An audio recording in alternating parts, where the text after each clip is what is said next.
Activity 3.8 Ask to react oxides of metals and non-metals with water and check if it is acidic और basic in nature.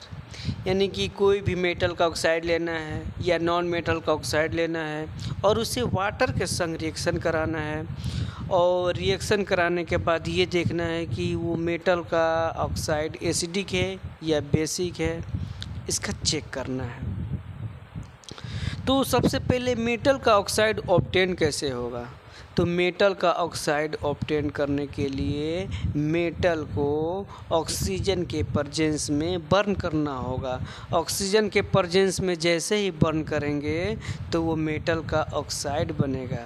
आज फिर okay, अब इस metal के oxide को water के संग रिएक्शन कराएंगे तो बेस प्रोड्यूस होगा और यह जो रेड लिटमस पेपर होगा उसको रेड कर देगा। समझ में आया? जो मेटल है ऑक्सीजन के प्रेजेंस में बर्न करेंगे तो मेटल का ऑक्साइड बनेगा।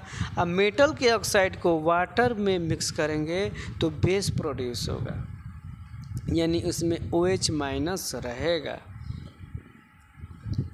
Similarly the burning of non metals in presence of oxygen give non metal oxides, और नॉन मेटल ऑक्साइड को वाटर में जैसे ही मिक्स करेंगे तो क्या प्रोड्यूस होगा? एसिड प्रोड्यूस होगा। कैसे जानेंगे कि एसिड प्रोड्यूस हुआ है? तो जैसे ही उस सॉल्यूशन में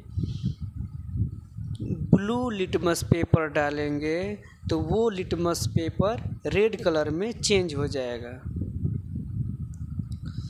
जैसे एग्जाम्पल लेते हैं, मैग्नीशियम हो गया।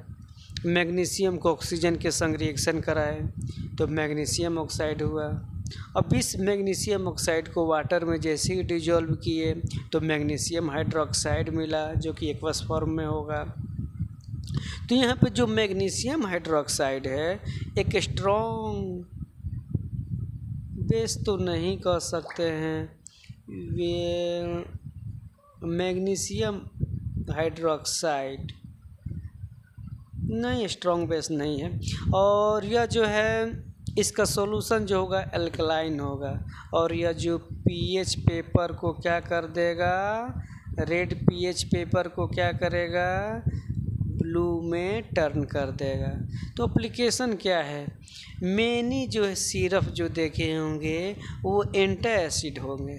क्यों एंटी एसिड होते हैं? क्योंकि इसमें मेटल के ऑक्साइड प्रेजेंट रहते हैं, जैसे magnesium oxide and aluminium oxides.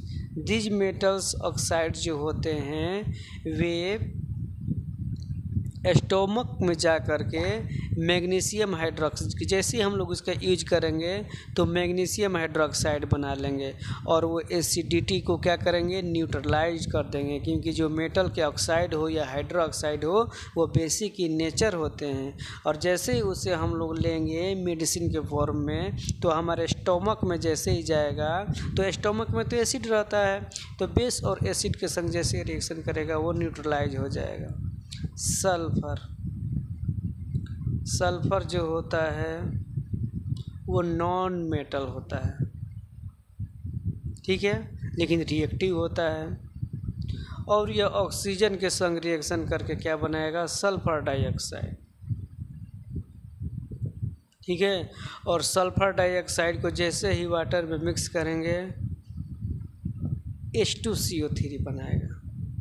H2CO3 को हम लोग कहते हैं, सल्फर डाइऑक्साइड को जैसे ही उसे मिक्स करेंगे H2CO3 बनाएगा जो कि एसिडिक होता है। तो सल्फर डाइऑक्साइड क्या होता है? एसिडिक होता है, होगा ना, क्योंकि नॉन मेटल है और नॉन मेटल का ऑक्साइड एसिडिक होता है और उसे जैसे ही वाटर में मिक्स करेंगे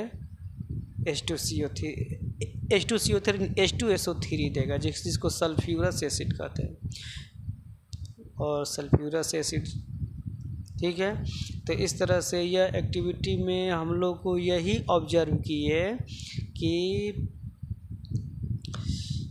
कि जितने भी मेटल होंगे वो ऑक्सीजन के संग रिएक्शन करके मेटल ऑक्साइड बनाएंगे और उन्हें वाटर में जैसे ही मिक्स करेंगे तो बेस मेटल हाइड्रोक्साइड बनाएंगे। उसी तरह से एसिड है, उसी तरह से नॉन मेटल है, नॉन मेटल भी ऑक्सीजन के प्रेजेंस में बर्न करेंगे तो नॉन मेटल ऑक्साइड बनाएगा और उसे जैसे ही वाटर में मिक्स करेंगे तो बेस प्रोड्यूस करेगा।